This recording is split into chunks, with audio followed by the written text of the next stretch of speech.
Enlightenment کی، روشن خیالی کی صدی ہے. 19ویں صدی ہمارے ہاں عقلیت کی صدی ہے، ریشنلزم کی صدی ہے. روشن خیالی اور عقلیت ظاہر ہمارے لیے نئی چیزیں نہیں تھیں. ہماری تہذیب ایک بہت پرانی تہذیب رہی ہے، اور سچی بات ہے کہ ہمارے ہاں ایک رینیساں وہ بھی تھا جو عہد وسطیٰ میں بھکتی کے شعرا کے ذریعے آیا تھا. یعنی وہ رینیساں جو ہمارے ہاں سور داس، تلسی داس اور کبیر داس، اور اس سے پہلے ایک رینیساں ہمارے ہاں وہ بھی تھا جو 12ویں صدی عیسوی میں حضرت امیر خسرو اور ان کے عہد کے لوگوں کے ذریعے شروع ہوا تھا. وہ بھی ایک طرح کی نئی بیداری تھی. ڈاکٹر صاحب، ہم تاریخ پر اگر غور کریں تو تاریخ کے بعض ادوار بڑے آزمائش میں ڈالنے والے ہوتے ہیں، اور بہت سے نئے سوالات بھی قائم ہوتے ہیں، اور کچھ پرانے شکوک و شبہات بھی پھر اثر نو پیدا ہو جاتے ہیں.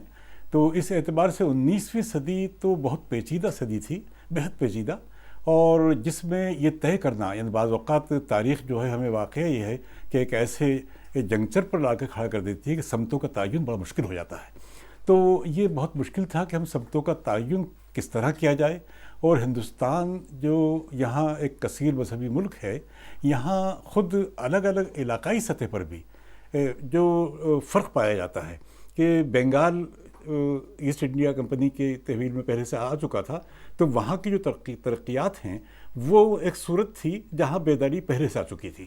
اور ایک صورت یہ تھی کہ شمالی ہندوستان میں جب سر سید نے یہ مدرسے کی بنیاد ڈالی اور ایک طرح سے سائنٹیفک سوسائٹی قائم کی اور ایک اعتبار سے نیا تعلیم کا ایک لائحہ عمل تیار کیا، تو اس وقت اس سے پہلے تقریباً 70 برس پہلے راجا رام موہن رائے کالج میں ہندو کالج کی بنیاد رکھ چکے تھے. تو یہ اس اعتبار سے سر سید کے لیے بہت بڑا مشکل کام یہ تھا کہ ہمارا جو معاشرہ ہے وہ بغیر مذہب کے کوئی اور چیز کے بارے میں وہ بہت آسانی سے نئی چیز کو قبول کرنے کے لیے تیار. تو ایک بات تو یہ دیکھیے کہ سر سید سے پہلے ہمارے یہاں برہمو سماج جو راجا رام موہن رائے جس کے بانی تھے، آریہ سماج، Ram Krishna mission, theosophical society, پرارتھنا سماج، اس طرح کی کتنی انجمنیں تھیں شمال و جنوب کے ہندوستان میں جو اصلاح کا کام کر رہی تھیں. لیکن مسلمانوں میں جو ایک روایت سے شغف بہت زیادہ تھا، مسلمان جذباتی بہت تھے. پھر یہ کہ 1857 میں ان کی حکومت کا تختہ پلٹ گیا تھا اور انگریزوں نے اس کی جگہ لے لی تھی. تو ان سب چیزوں کی وجہ سے وہ ایک نہایت بے چینی کی اور اشتعال کی زندگی گزار رہے تھے، ایک عجیب و غریب تجربے سے دو چار تھے. اس زمانے میں ہمارے ہاں عثمانی صاحب مثلا نئی صنفیں آئیں، ناول لکھا گیا ہمارے ہاں پہلی بار. مطلب یہ کہ گرچہ اب تو یہ بھی کہا جاتا ہے کہ اس سے پہلے ناول ہمارے یہاں قصے کی شکل میں لکھا جا چکا تھا، ریاض دلربا وغیرہ، اس طرح کی مثالیں ہیں. لیکن یہ کہ سر سید کے آنے کے بعد جو تبدیلیاں پیدا ہوئیں معاشرے میں، اس پر تو ہم گفتگو بھی عتیق اللہ صاحب سے اور کریں گے. لیکن آپ یہ بتائیں کہ ہماری ادبی روایت میں جو ناول ہے، ایسے رائٹنگ ہے، خاص طور پر انشائیہ ہے، صحافت ہے، تہذیب الاخلاق اور علی گڑھ انسٹیٹیوٹ گزٹ کے ذریعے جو سر سید نے اس کو رواج دینے کی کوشش کی. شاعری میں لوگوں کو اس پر مائل کیا کہ وہ نیچرل پوئٹری کریں. انہوں نے ایک خط لکھا آزاد کو جس میں جملہ بہت دلچسپ تھا، اپنی شاعری کو نیچر کی طرف مزید مائل کرنے کی کوشش کرو، لوگوں کے تانوں سے مت ڈرو. تو یہ ساری تبدیلی اس کے نتیجے میں جو نئی ادبی روایت بنی، اس کے بارے میں آپ کیا سوچتے ہیں؟ جیسا کہ آپ نے فرمایا کہ ناول جیسی صنف کے وجود میں آنے کا سبب سر سید احمد خان کی تحریک، اور اس تحریک کے سب کہنا چاہیے کہ سر سید کے 9 رتنوں میں سے ایک رتن نذیر احمد ہیں، جو ناول کو ایک شکل دیتے ہیں. اور پہلی مرتبہ کسی کتاب کو ناول کا نام اگر ملتا ہے وہ میراث العروس ہے. ورنہ ممکن ہے کہ فنی طور پر کچھ کمزوریاں ہوں اور لوگوں نے نشاندہی کی ہے، لیکن ایک فارم کو نام دینا، انشائیہ کو ایک باقاعدہ طور پر مروج کرنا، اور ان تمام نمونے سامنے تھے. اور ان کے بعد میں یہ عرض کرنا چاہتا ہوں کہ ایک مقصد کے تحت لکھنا، ہماری نثر بامقصد ہو، ہماری شاعری بامقصد ہو، اور مقاصد ظاہر ہے کہ عظیم مقاصد تھے. وہ ان مقاصد کو پورا کرنے میں مددگار بننے والے دراصل سر سید کے پیروکار تھے، وہ نذیر احمد ہوں یا حالی ہوں. سر سید احمد خان اور ان کی تحریک کے توسط سے اور فیضان سے ہی تو ہمارے ہاں ناول کی صنف باقاعدہ مستحکم ہوئی.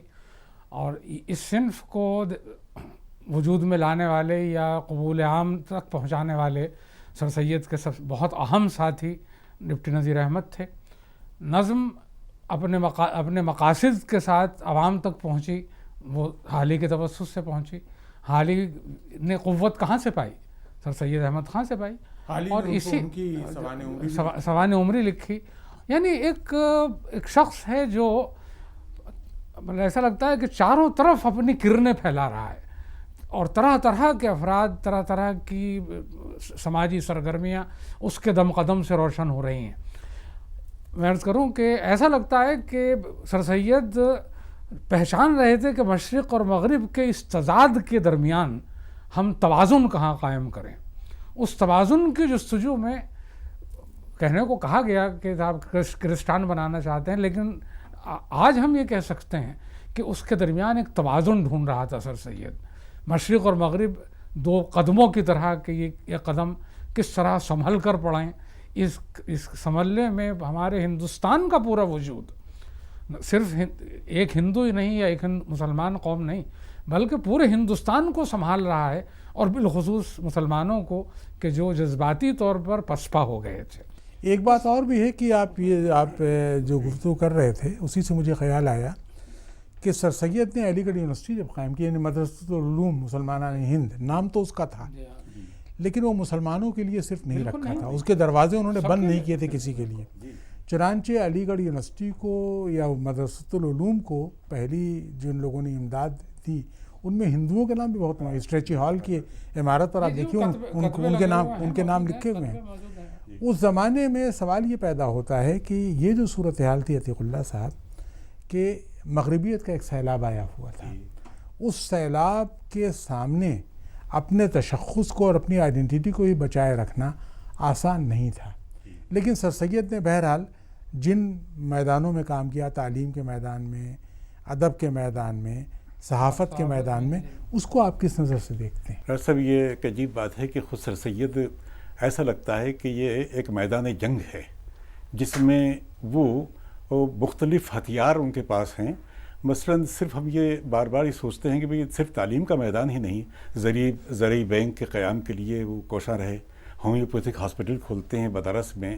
اسی طرح سے وہ تبیین الکلام جو تورات اور انجیل وغیرہ کی تفسیر اس لیے بیان کرتے ہیں کہ جس میں اسلام اور تورات اور انجیل ان سب میں وہ کون سے قدریں ہیں جو کہ یکساں پائی جاتی ہیں. اس کے علاوہ احکام توام اہل کتاب، اس طرح کی کتابیں، ایک جیسے آپ نے فرمایا کہ مفاہمت بھی ہے، ایک مزاحمت بھی نظر آتی ہے. اسباب بغاوت ہند میں بھی ایک مزاحمت بھی ہے، اور پارلیمنٹ میں وہ جا کر لندن میں بھی وہ ہر ایک کی بات اس طرح سے آمنا و صدقنا نہیں مانتے ہیں، بلکہ یہاں جہاں کونسلز کے ممبرز کی بات ہوتی ہے شمالی ہندوستان میں، تو وہ ہر جگہ جا کر وہ باقاعدہ احتجاج بھی کرتے ہیں. اور اسی طرح سے آپ کو یاد ہوگا اگر دربار میں جب ان کا تمغہ حسن کارکردگی ملنے والا تھا تو اس وقت صرف اس وجہ سے اٹھ کر آ جاتے ہیں وہ کہ ان کو ہندوستانیوں کو اور انگریزوں کے درمیان انہوں نے کچھ نہ کچھ امتیاز برتنے کی کوشش کی تھی. جب وہ وہاں سے واپس آ جاتے ہیں تو سب ولیمز سے کہا جاتا ہے کہ آپ ان کو یہ انعام دیں گے، تو اس سے بحث بھی ہوتی ہے. اور ولیمز یہ ان سے کہتے ہیں، سر ولیمز، کہ آپ کو اگر یہ سرکار کا حکم نہیں ہوتا تو میں آپ کو یہ ہرگز تمغہ نہیں دیتا. تو وہ جواب دیتے ہیں کہ اگر یہ سرکار کا نہیں ہوتا تو میں ہرگز آپ کے ہاتھوں سے یہ تمغہ نہیں لیتا. ابھی ایک کتاب جس میں سر سید کے سفرنامے کو مرتب کیا گیا ہے، اصغر عباس نے جو ان کے محقق ہیں شائع کی ہے، اس میں یہ واقعہ لکھا ہے کہ سر سید انگلستان جا رہے تھے تو اس وقت راستے میں طرح طرح کے مسافر ان کو ملے. ایک شخص ایسا بھی ملا ان کو، انگریز تھا، جو ایک دوسرے شخص کو ناپسند کرتا تھا اور یہ کہتا تھا سر سید سے کہ آپ کے پاس یہ کیوں بیٹھا رہتا ہے اور آپ کو بتاتا رہتا ہے، وہ تو اس کو تو بتائیے یہ آدمی ٹھیک نہیں ہے، اور اس کو حکومت جو ہے یہ تعلیم کا پورا نظام اس کا سربراہ بنانے والی ہے، جبکہ یہ شخص تو خدا میں یقین نہیں رکھتا، یہ تو ملحد ہے. تو سر سید نے کہا کہ صاحب ایسا آدمی تو تعلیم کے لیے بہت موزوں آدمی ہے. اگر کوئی آدمی کسی مذہب میں یقین نہیں رکھتا اور ظاہر کہ ایتھیسٹ ہے اگر وہ، تو وہ کیونکہ اس کے ہاں ایک طرح کی بے تعصبی پیدا ہوگی، اس کے ہاں عصبیت کسی طرح کی نہیں آئے گی، اور ظاہر ہے کہ ہر ایک کے ساتھ یکساں سلوک کرے گا، صرف تعلیم کا وہ اس کے سامنے رہے گا. تو اس طرح سر سید کے ہاں ایک بڑی پیچیدہ قسم کی روشن خیالی بھی ملتی ہے۔ مجھے یاد آ رہا ہے کہ آپ کو یاد ہوگا پنجاب میں انہوں نے جب ایک بار تقریر کر رہے تھے، چندے وغیرہ کے لیے بات کر رہے تھے، تو انہوں نے یہ تک کہا کہ مجھے لوگ کافر بھی گردانتے ہیں، لیکن ایک مسجد تعمیر ہوتی ہے تو ہندو بھی مزدوری کرتا ہے، اس میں مسلمان بھی ہوتا ہے، عیسائی بھی ہو سکتے ہیں اس میں، لیکن ہم مسجد کو توڑتے نہیں ہیں۔ اس لیے آپ مجھے اگر کافر بھی گردانتے ہیں تو میں ایک بہت بڑا مقصد لے کر آیا ہوں، ایک کالج تیار ہو رہا ہے، اس کے لیے آپ یہ سب چندہ دیں گے۔ لیکن انہوں نے جو کتابیں لکھی تاریخ پر، خاص طور پر تاریخ سرکشی ضلع بجنور، اسباب بغاوت ہند اور تاریخ فیروز شاہی، اور اسی کے ساتھ ساتھ آپ یہ دیکھیں کہ انہوں نے آئین اکبری کی تدوین کا بیڑا اٹھایا، اور جس پر انہوں نے آئین اکبری کی جب تدوین کی، غالب کو بھیجا تو غالب سے، یعنی اس زمانے میں سوچیے غالب شاید بعض چیزوں کے بارے میں پہلے سے سوچ رہے تھے، تو انہوں نے کہا کہ بھئی آپ ہر زمانہ اپنا آئین لے کے آتا ہے، ہمارے زمانے میں آپ ابوالفضل کے آئین کی بات کر رہے ہیں، اس کا کیا لینا ہے؟ پیش این آئین کی دارد روزگار، گشتہ آئین دیگر تقویم پار۔ ہر زمانے کے اپنے آئین کے سامنے پرانے آئین بیکار ہو جاتے ہیں، تو آج اس کو سر سید نے پسند نہیں کیا۔ سر سید نے تاریخ کے میدان میں تو خیر بہت کام کیا، یعنی آئین اکبری کی تدوین کے ساتھ ساتھ جو انہوں نے آثار و سنادید لکھی جو کئی جلدوں میں، وہ تو ہر زمانے کے لیے ایک بہت اہم کتاب ہے۔ اور اسباب بغاوت ہند میں اس کا جو سبجیکٹ میٹر ہے یا اس میں جو رویہ ہے غدر کے اسباب بیان کرنے کا سر سید کو، اس پر آپ چاہے جتنے اعتراض کر لیجئے، لیکن اس میں کوئی شک نہیں کہ سر سید ایک تاریخی نظر تو رکھتے تھے اور تاریخ کو زندگی سے جوڑ کر دیکھتے تھے۔ یہ دیکھتے تھے وہ کہ ظاہر ہے کہ ہمیں تاریخ کی تعبیر کن سطحوں پر کسی زمانے میں کرنی چاہیے۔ لیکن اسی کے ساتھ ساتھ سر سید کے ہاں ایک کہنا چاہیے ایک ادیب کی شخصیت بھی چھپی ہوئی تھی۔ سر سید نے گزرا ہوا زمانہ لکھا۔ اب گزرا ہوا زمانہ کو بعض لوگ تو کہتے ہیں اردو کا پہلا افسانہ ہے، یعنی مرزا حامد بیگ نے اس کا ذکر کیا ہے اور لوگوں نے ذکر کیا ہے۔ اس کے علاوہ جو ان کے مضامین ہیں سر سید کے، بحث و تکرار ہے، خوش آمد ہے، امید کی خوشی ہے، یہ سب آپ دیکھیں تو ان میں ایک بلا کی تخلیقی شان بھی ملتی ہے۔ یعنی انہوں نے خود ایک لکھا ہے کہ میں نے اسلوب کا ایک ایسا طریقہ اختیار کیا کہ دل سے نکلے اور دل میں اترے، یعنی وہ ظاہر چاہتے تھے، کیونکہ ان کے لیے ادب ہو، زبان ہو، ہر چیز زندگی کی تابع تھی، زندگی سے بڑی کوئی چیز نہیں تھی۔ تو گویا کہ کوئی بھی چیز ہو اگر وہ زندگی کام کی نہیں تو ہمارے کام کی نہیں ہے۔ تو آپ یہ بتائیں عتیق اللہ صاحب کی سر سید کا جو پورا اسلوب رہا لکھنے کا، جو ان کے ایسیز میں ظاہر ہوتا ہے، اس میں جو خوبیاں دکھائی دیتی ہیں، جدید نسل کی تعمیر میں ان سے کہاں تک فائدہ پہنچا؟ صاحب یہ جب گئے تھے، لندن گئے تھے، اس وقت انہوں نے اسپیکٹیٹر اور ٹیٹلر کی جیسے اخبارات وہاں دیکھے تھے، اور اس کے بعد انہوں نے طے کر لیا تھا کہ اس فارمیٹ میں اسی طرح سے ایسے مضامین ہمارے یہاں بھی لکھے جانا چاہیے، جو کہ ظاہر ہے کہ اس کا اثرات وسیع تر ہوں گے۔ تو اس کی وہاں انہوں نے مقبولیت کو دیکھا تھا۔ اچھا، یہ تو یعنی زبان کی حد تک تو آپ یہ کہہ سکتے ہیں کہ سر سید نے ایک بہت کہنا چاہیے اجتہاد سے کام لیا، اور اردو زبان کو جس میں تصنع بہت تھا، آورد بہت تھا، اس کو ایک فطری زبان بنانے کی کوشش کی۔ اسی کے ساتھ ساتھ انہوں نے اردو میں صحافت کو فروغ دینے کے لیے جو کام کیا ہے، علی گڑھ انسٹیٹیوٹ گزٹ اور تہذیب الاخلاق، تو یہ سارے کام جو ان کے ہیں یہ بھی بہت غیر معمولی ہیں۔ ہر طور یوں بحیثیت مجموعی کہہ سکتے ہیں کہ کسی بھی طور دل تک پہنچنا، عام آدمی کی شخصیت کو بدلنے کے لیے، اس کے دل دماغ کو بدلنے کے لیے ہر ممکن طریقہ اختیار کیا سر سید نے۔ اور ایک یعنی کہنا چاہیے کہ ایک مصلح جو ہے وہ ہر سطح پر جو کچھ بھی اس کے دسترس میں ہوتا ہے اس کو اختیار کرتا ہے، اور اپنی بات کو، یعنی قوم کی بھلائی کو، قوم کی فلاح کو حاصل کرنے کے لیے ان تمام طریقوں کو استعمال کرتا ہے۔ اور یہ اچھا یہی وجہ ہے، ایسا کہ آپ نے فرمایا کہ اس دور کا ہر ذہین شخص سر سید کے ساتھ ہے۔